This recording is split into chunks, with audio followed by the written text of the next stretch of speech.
चलिए, आज अगर चार सुधरी तो आगे आने वाले समय में 1 साल तब होगा चार वो 40 को सुधार लेंगे।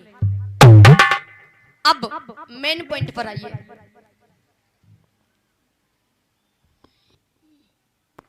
करवा चौथ। अब भैया ध्यान दें, जो माताएं बड़ी प्रसन्नता से व्रत रहती है, करवा चौथ के दिन खाना में क्या बनाया जाता है? चावल यानी भात। अरे चावल भात में अंतर नहीं है क्या? वैसे आप लोग समझते कम है, हंसते ज्यादा है या नहीं? अगर आप लोग हंसो और मैं बताऊं मानो तो मुझे भी अच्छा लगता है। मतलब चावल और भात में अंतर नहीं होता। होता चावल कच्चा होता और भात पका होता। जी, खाना में बनता है बेसन और भात और पूड़ी। और क्यों करवा चौथ का व्रत आप लोग रहती, पर जवाब ये लोग दे रहे हैं। अच्छा, खाते तो यही लोग हैं। अच्छा, मतलब बेसन भात पूड़ी, कुछ मिठाई भी होती है ना। और माताएं करवा चौथ के दिन साड़ी नई पहनती है या नहीं? श्रृंगार नया करती है, चूड़ियां नहीं पहनती है। यहां तक कि मैंने देखा है पैर के बिछिया भी नहीं दबाती है। मैंने खुद देखा आंखों से। कुछ लोग दबाती है नहीं दबाती है। करवा चौथ का व्रत कोई व्रत नहीं होता। व्रत अभी हम बताएंगे कि व्रत क्या होता है। करवा चौथ जिसे हम कहते हैं, लंका का राजा कौन था? रावण। रावण को क्या कहा जाता? दशकंधर। और क्या कहा जाता?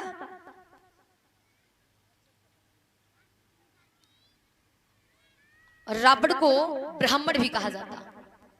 ब्राह्मण कहा जाता क्यों? क्योंकि रावण हम आपका ही समाज का था, कोई और नहीं था। ब्राह्मण क्यों कहा गया?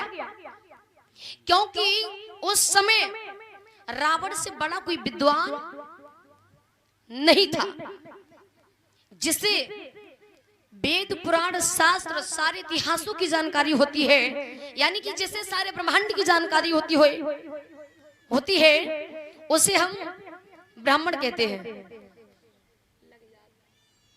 रावण का वध किसने किया?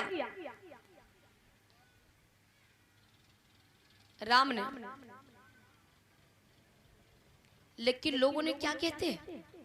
भगवान, उनकी पूजा करते। जिस समय राम ने रावण का वध किया और यहां तक कि उनकी पत्नी मंदोदरी को, हमारी समाज की महिलाओं को यह गुमराह कर दिया कि आप अपने पति के लिए दीर्घायु की कामना करो। आप अपने पति के लिए दीर्घायु की कामना करो। अरे जिसका पति मर चुका हो वो अपने पति को जिंदा भी नहीं कर सकती है, उसकी उम्र क्या बढ़ा सकती है? माताएं अभी ध्यान नहीं दे रही हैं।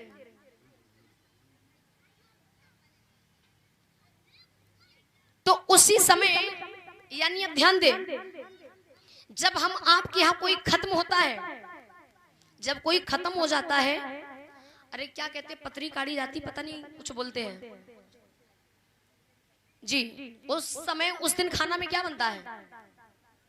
यही सब कुछ तो बनता है ना। तो याद रखना माताओं, जब राम ने रावण का वध किया, हमारी समाज की महिलाओं को गुमराह किया, लेकिन हमारी समाज की माताओं को यह नहीं पता कि हम किस लिए करवा का व्रत रखती हैं। क्या अगर तुम्हारे पति को मार दिया जाए और अगर तुमसे कहा जाए कि दीर्घ आयु की कामना करो, अरे आप तो अपने पति को जिंदा भी नहीं कर सकती है, उसकी उम्र क्या बढ़ा सकती है? तो मैं निवेदन करना चाहूंगी माताओं, जो लोग हमारे महापुरुषों को, हमारे पुरखों को राक्षस समझते थे, जो मनवादी थे, जो ब्राह्मणवादी थे, यानी कि जिन लोगों ने हम लोगों को गुलाम बना के रखा था, उन लोगों का ये मानना था कि हमारे ही लोगों का मरण और हम लोगों से ही कहा जाए कि खुशियां मनाइए। क्या हमारे घर में कोई खत्म हो जाता है, क्या हम लोग खुशी मनाते हैं? क्या हम लोग धूमधाम से नाचते हैं? क्या हम लोग गाते बजाते हैं? तो याद रखना माताओं, राम ने रावण का वध किया तो हम लोगों को ये बहका दिया कि खुशी मनाओ। तो ये करवा चौथ का व्रत कोई व्रत नहीं होता है। ये करवा चौथ जो है हम लोगों के लिए एक बहुत दुख का समय होता है, शोक का समय होता है, ना कि खुशी का अवसर होता है। तो निवेदन है कि जो माताएं करवा का व्रत रखती हैं वो आज से करवा चौथ का व्रत रखना छोड़ दे। यदि आप अपने पति को जिंदा देखना चाहती हैं तो, यदि आप अपने पति को चाहती हैं तो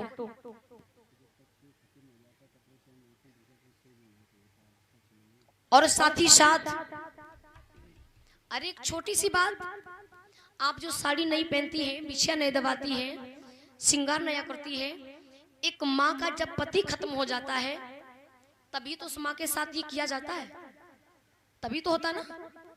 आप विधवा तो नहीं हो, आपका पति मरा तो नहीं है, अरे आपका पति आपके सामने है। तो ये सब उस माँ के साथ किया गया था जिस माँ का पति इस दुनिया से चला गया था। तो मैं समझती हूँ कि आप अपने पति को जिंदा देखना चाहती हैं, यदि आप अपने पति का मान सम्मान बढ़ाना चाहती हैं तो निवेदन है माताओं, एक बार नहीं मैं बार बार हाथ जोड़ लूंगी कि आज से आप करवा चौथ का व्रत न रखें। तो माताओं अब तो नहीं रखेंगी ईमानदारी से। और यहाँ बड़ी सोचने और समझने की बात है, जिसे अपने घर वालों से डर हो और अगर वक्त आ जाए मुझसे मिलने और मिलाने का तो हम उनसे भी बात कर लेंगे। ऐसी कितनी माताएं हैं जो आज से करवा चौथ का व्रत नहीं रखेंगी, अपने पति को अपने सामने जिंदा देखना चाहती हैं। जरा हाथ उठाइए ईमानदारी से। काफी सुधार है, नहीं नहीं काफी सुधार होगा, क्योंकि जानते नहीं थे ना, जब जागे तब सवेरा। अब व्रत की बात आ जाए, व्रत की, यदि आप अपने पति की उम्र बढ़ाना चाहती हैं तो पति अगर किसी बात को कहता है कि ऐसा कार्य मत करिए तो मत करिए, अगर पति कहता है कि ये चीज मत खाइए तो मत खाइए, अगर पति कहता है कि फलानी बहन घर मत जाइए तो मत जाइए। पर आजकल क्या भैया, अगर भैया ने कहा कि फलानी जीजी घर मत जाना तो जी पता क्या करती है, चौका सवेरे बाद में लगे पर फलानी जीजी घर है तो घर में झगड़ा तो होगा ही। तो मेरा मानना यह है, अगर आप परिवार के लोगों की बात को मान के चलेंगे तो आपके पति की ही नहीं बल्कि आपके पूरे परिवार की उम्र बढ़ेगी। क्योंकि जिस घर में, जिस परिवार में कभी झगड़ा नहीं होता, कभी कलेश नहीं होता, उस घर के लोगों की वैसे ही आयु बढ़ जाती है। और जिस घर में हमेशा कलह कलेश रहता है उस घर के लोगों की कभी दीर्घायु नहीं हो सकती है। बोलिए भगवान बुद्ध की।